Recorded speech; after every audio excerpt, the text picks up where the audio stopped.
Есін қасқырдан құтқарған жүйрік.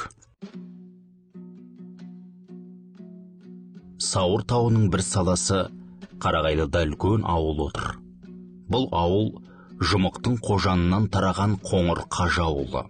Қоңыр мұсылмандық парызын өтеп Мекке Мединеге барып келген адам. Өз ортасына сыйлы, салиқалы ауыл ақсақалы. Бұрын Қоңыр мырза еді, енді Қоңыр қажы атанған. Қолы ашық, кедей-кепшікке көп көмегі тиген жан. Ел арасында келелі мәселелер, дау-дамайлар Қоңырсыз шешілмейді. Тіпті Тарбағатайдың соңғы болысы Зейнолла да бұл кісімен ақылдасып кеңеседі. Биыл қыс ерте түсті. Қазанның ортасынан бастап қалың қар жауып, ақыры қызыл шұнақ аязға ұласты. Бұл кезде қалың жылқы керген тастайды. Күн суытып, ит құс көбейген соң жылқыны Кергентастан аударып, етекке Көртөбеге құлатқан болатын. Кергентаста тарихы бар керемет жер. Бір кездегі қазақ қалмақ соғысында қалмақтың Шаған батырына жебе қадалып жараланады. Жаралы Шағанды түлеңгіттер атқа өңгеріп қашады ғой. Сол қашқаннан Қобыққа өтіп кетеді. Қуып келген қазақтар жағы қалмақтың қаны тамған жерге кісі бойындай бір-бір тас қадап, қалмақтың қанын баспаймыз деген екен. Содан сол жер Кергентас атанып кетеді. Сол Кергентастан жылқы ауғалы бір жұма уақыт өтті. Қоңыр қажы қазір жылқы аралап, жер көріп, бағыт-бағдар беруді қойған. Даласын, дала жұмыстарын ағайын інілері Қалит пен Мазанға берген. Бүгінде күн суып, қарлы боран соғып тұр. Қажы бәйбішесінің үйінде қарағайдың жалындаған жылуына бойын төсеп, дем алып жатқан болатын. Күн кешкірген, ақшам кезінде боз үйге Мазан мен Қалит келіп кірді. «Ассалаумағалейкум». «Уағалейкум ассалам, төрлі өтіңдер», деді қажы. Екеу сырт киімдерін шешіп төрге озды. «Ие, хал жағдайларың қалай? Бала-шаға сау ма? Малшы жылқышылардан не хабар?» деді қажы. «Шүкір, бәрі де аманшылықта. Біз жаңа ғана Көртөбедегі жылқыдан түстік. Қар қалың, күн суық. Оның үстіне қасқыр қатты тиіп тұрғаны. Ар жағы мұзды бұлақтан, бер жағы Шаған обадан боранмен бірге құтырып қоймай барады. Қанша қараса да күнде бір, кейде екі тай құлын тартып жеп кетеді. Үйір-үйір болып өздері көбейіп алыпты. Оның үстіне қарда қатып, шырқымызды шыр айналдырмасы бар ма? Тебін ашу да қиындап тұр. Соның сізбен бір ақылдасайық деп келдік, деп тоқтады жас үлкен Мазан. Ел ағасы біраз ойланып отырды да: «Ие, ол жағы шынымен қиын болып тұр екен. Онда жылқыны Жәжеңнің жеріне, Көкбастауға қарай жылжытыңдар. Ол кісінің малы сартұмсықта шығар. Ертең Сейітті сол кісіге жіберіп рұқсатын аларым. Сендер ауа беріңдер. Көкбастаудан қолдап, Қанды судың қалың қоғасын апарып салыңдар. Ол жердің қар қатпайды. Біраз күнде Қарасайдың желі соғып күнде жылынып қалар.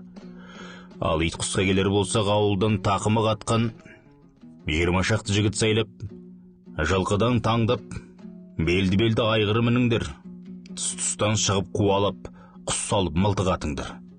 Даңғырға қағып, сойыл шоқпармен ұрғылап, аңшылық қылыңдар. Сөйтіп әрекет етсеңдер, өздері қауып кетеді. Бұл өзді қауып келген кездейсоғы үйірлер ғой, қысым көрсе өздері ақ кетер анық. Екеуің жылқыдағы жүйрік құла мен кертайлақты жаратып, ішін тартып мініңдер, деді. Үшеуі осыған бәтіп ойласып, тамақ ішкен соң екі жігіт көп аялдамай үйлеріне кетті. Ертеңінде Мазан мен Қалит ауылдағы жас жігіттерді жиып алып жылқыға жөнелді. Сейіт Бұтабайдың ауылына аттанды. Жігіттер түс кезінде Көртөбедегі жылқышылар қосына келді. Жылқышылар барлық жылқыларды иіріп қойып, қоста тамақтанып отыр екен. Жігіттер мініп келген аттарын қоя беріп, жылқыдан белді-белді бір-бір айғыр ұстап мінді. Мазан атақты жүйрік құланы ұстап мінді. Бұл өзі аты шулы жүйрік еді. Шығыстағы астойларды бәйге бермей жүрген. Жаздай қолда болып осы таяуда ғана жылқыға жіберілген болатын.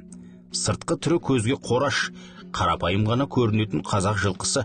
Шоқтығы биік, салперін жалды келген. Екі көзі өте тұнық еді. Бір ерекшелігі артқы екі аяғын талтаңдай басатын. Екі аяқтың ортасы адам өтіп кететіндей алшақ жататын. Осындай көзге сұрықсыз жануар қасына топ қосылып, қара көбейсақ айдынданып шыға келеді. тізгінді жылқи алшаңдай басып қатарының алды болып отырады. Көші-қон анау мұнаумен арада 4-5 күн өтіп кетті. Бұл уақытта қалың жылқы Қандысудың ну қонысына еніп жатыр еді. Жігіттер ұстап мінген жарамды жылқылар да ішін тартып бабына келіп қалған. Мазан мен Қалет жылқышылар қосын әр жерге қондырып бір тыныштырғандай болып еді. Сөйтіп екеуі Домай қосына келіп аттан түсті. Домай қосты екен. «Не жаңалық бар?» деді Қалет. «Бәлендей жаңалы жоқ, шөпке аузы бір тиіп жылқышылар бір жасап қалды. Жақсы бол, тек түн баласы қасқыр маза бермей тұрған» деді қос ес. «Иә, малға жақсы болды, ал қасқырдың әуселесін ертең көрерміз» деді Мазан. Таң алакөбеңнен аңшылар 3 топқа бөлініп, 3 бағытқа аттанды. Қалет бастаған топ көк бастау жаққа, Мазан бастаған топ ортадан, Сағи бастаған топ жалши жақты сүзіп шықпақ болды. 3 топта аңшы мылтығы бар. Мазан қасында жігіттері бар Қандысуды жағалап, Қарасайға қарай шығып беріп еді. Жалшидан өрлеп тауға тартып бара жатқан бір топ қасқырға кездесе кетті. «Жігіттер, тауға жібермей, алдын орап жазыққа қарай қуыңдар» деді топ басшысы Мазан. Барлығы андыздап ат қойды. Мазан да жүйрік құламен қасқырдың соңынан салды. Шамасы тоңда тойып алған болу керек, бой салып қаша қойған жоқ. Әбден басынып алған болуы да мүмкін. Жүйрік құла әдегенде-ақ топ қасқырды қуып жетті. Бір тықырдың таянған ен сезген болу керек, қасқырлар жан жаққа бытырап қаша жөнелді. Мазанның алдына бір тайдай арлан түсе кетті. Бет алысы мұзды бұлақ. Егер тауға ілінсе құтылып кететін ол да біледі. Бірақ Мазан тау жаққа жібермей бетін жазыққа Қарасайға қарай бұрып алды. Жарау жүйрік топ қасқырға еркін жететін сияқты, орап қайырып алып жүр. Сойыл сілтер жерге жете қойған жоқ.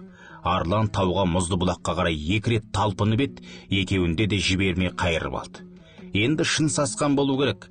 Арлан жазықпен тіке Қарағайлыға қарай салды. Мазанға керегі де солу болатын, басқа аңшылар көрінбейді. Тек өзге қасқырларды қуып кеткен болу керек. Мазан аттың басын еркін қоя берді. Осылайша бірінің соңынан бірі 10-15 шақырымдай аулаққа шығып кетті. Бағанадағыдай емес, қасқыр да шалдығып қалған сыңайлы. Жүйрік құлы әлі қарынды. Арланмен құйрық түстесіп келеді. 1-2 рет сойыл сілтеп, мүлт кетіп, жанды жеріне тимеді. Енді жүйрік құла қатарласып алды. Сол кезде сілтенген сойыл арланның шоңдайына сарт етті. Қасқыр кирелеңдеп барып отыра қалғандай болды да, жүйрік құла ағып өте шықты.